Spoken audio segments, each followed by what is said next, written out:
My best friend supported my abortion and even went with me to the clinic, but the next morning my pill was gone, and when I confronted her, she completely lost it and posted my business online while calling me a baby killer. My 21F best friend Sarah, 20F, and I have been friends since she was a freshman and I was a sophomore at our college, about 2 years since I met her. We were assigned to be roommates and got along great and decided to room together for the next year, my junior year. We never had any problems before this and were inseparable. We are even in the same sorority and have the same major, nursing. A few weeks ago, I found out I was pregnant by my boyfriend Harold, 22M. We've been dating almost 2 years and he's a wonderful man. We both discussed what to do and decided that abortion was the best choice for both of us. I decided to have a medical abortion, and since Harold couldn't drive me to the clinic because he had a final, Sarah agreed to go with me. Sarah was originally very supportive and held my hand as I took the first pill in the office. She was in the room when the doctor explained that I should take the second pill after 24 hours and that I would have to do it at home.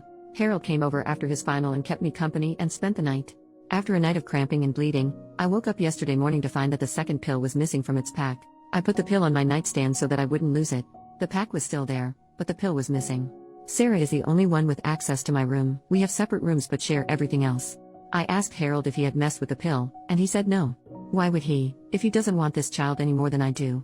So that left Sarah as a suspect, so I waited until she woke up to ask her about it. That's when she flipped the heck out. She started screaming at me how I was a baby unaliver and that she hopes I bleed out from the abortion.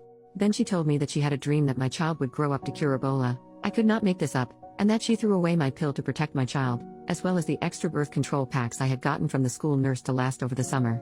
She took photos and uploaded them to Facebook with the caption, "OP is a baby killing WHRE who can't keep her legs shut." Luckily, all of her friends and our sorority sisters instantly defended me and told her how crazy she was. Reddit, I'm stuck in the same room as her for all of our summer classes, which will last until July. We are in the same sorority, we'll have to see each other twice a week until I graduate. Is there anything I can do legally? Is what she posted online illegal? She is a nursing major in clinicals? I'm so freaking confused. Edit, I've already gotten another pill. Second edit, sorority just texted me. The last meeting of the year will be concerning Sarah's violation of the sorority code of conduct. Apparently this is not the first time this has happened. Majority vote decides on whether she's kicked out or not.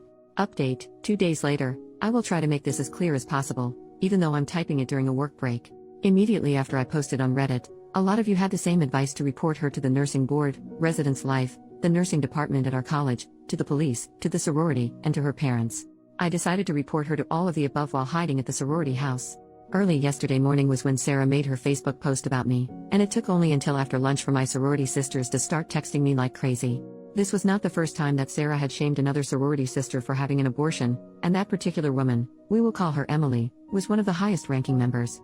Emily was the one who called the meeting to have Sarah kicked out for breach of the code of conduct, treat all your sisters kindly, support one another, no gossiping, etc.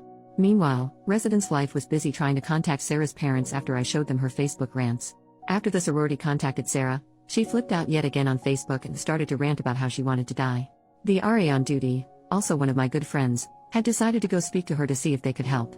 At this point, it was clear to everyone that Sarah was not right in the head, because she was screaming at her through the door crack. Sarah refused to answer the door, so the RA decided to escalate it higher and no one saw Sarah until the sorority meeting.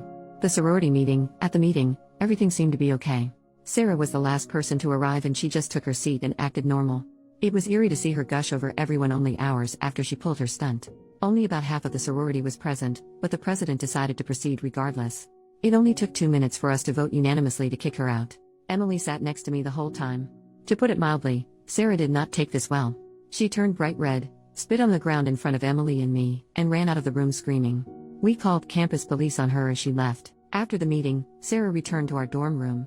The Reese Life administrator tried to speak to her, but she refused to answer the door for over 20 minutes. They had to call the police to kick down the door because she was holding the handle on the inside so they couldn't unlock the door. The police showed up, kicked down the door, and found the dorm destroyed. All the furniture had been smashed, or scratched if it was too heavy, the carpets were covered in food from the refrigerator, and she had painted random swear words on the wall in what looks like blood, but she had no scratches on her, so who knows where the blood came from. They found photos of Harold covered in lipstick in her purse. This wasn't like a kiss mark from lipstick, but more like she used a lipstick to entirely cover Harold's face like a crayon.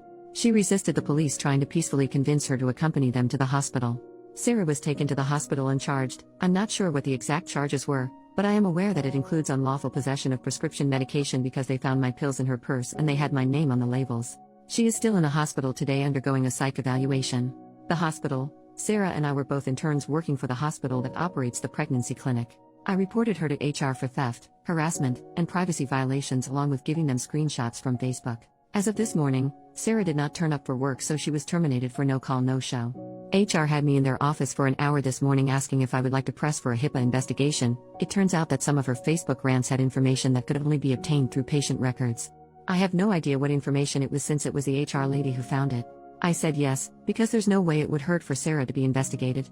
HR also notified the nursing board and the nursing department at my college independently of my reports. So I think that's pretty much everything. Sarah has been arrested and charged, kicked from the sorority, fired from her job, kicked out of the dorms, and numerous reports were made to the proper authorities. I still care for Sarah with all of my heart, because I realize that she is severely mentally ill. I will always blame her for what she did to me, but I know that it wasn't the best friend that I knew for all those years. It was a different person who did that to me. I am feeling physically fine after all of this. Harold and I are talking about getting an apartment off campus together. If that doesn't work out, I will stay in the sorority house. Sarah's parents have promised to pay me back for the abortion costs, $400, because they know I didn't do anything wrong. I'm grateful that I have their support. Edit. A lot of you think that I was too extreme, but there was nothing I could have done to make her get help. I miss my best friend more than any of you critics could ever realize.